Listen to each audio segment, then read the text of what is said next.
দুর্গাপূজার উৎসব ঘিরে এবার ভারতে যাচ্ছে দেশি ইলিশ। প্রথম চালানে রফতানি করা হয়েছে প্রায় ৩৭ টন ইলিশ। আপনি কি জানেন এর অর্থ ব্যবসায়িক ও সাংস্কৃতিকভাবে কত বড়? বেনাপোল বন্দর দিয়ে মঙ্গলবার রাতে ৬টি প্রতিষ্ঠান মিলিয়ে রফতানি করেছে ৩৭,৪৬০ কেজি ইলিশ। মান পরীক্ষা শেষে অনুমতি দেওয়া হয়েছে।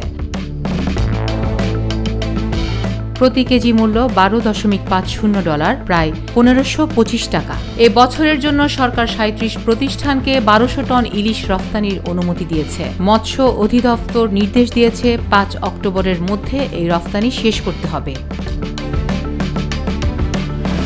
আগে ইলিশ সাধারণ রফতানি পণ্যের তালিকায় থাকলেও ২০১২ সালে উৎপাদন সংকট দেখিয়ে বাইরে রফতানি বন্ধ হয়। ২০১৯ সাল থেকে দুর্গাপূজা উপলক্ষে বিশেষ অনুমতি মেলে।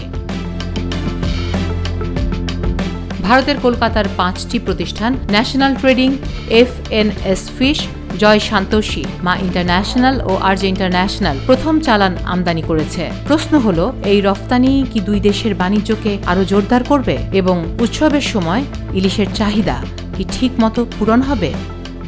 ফারাহ দিবা, ভয়েস অফ বেঙ্গল।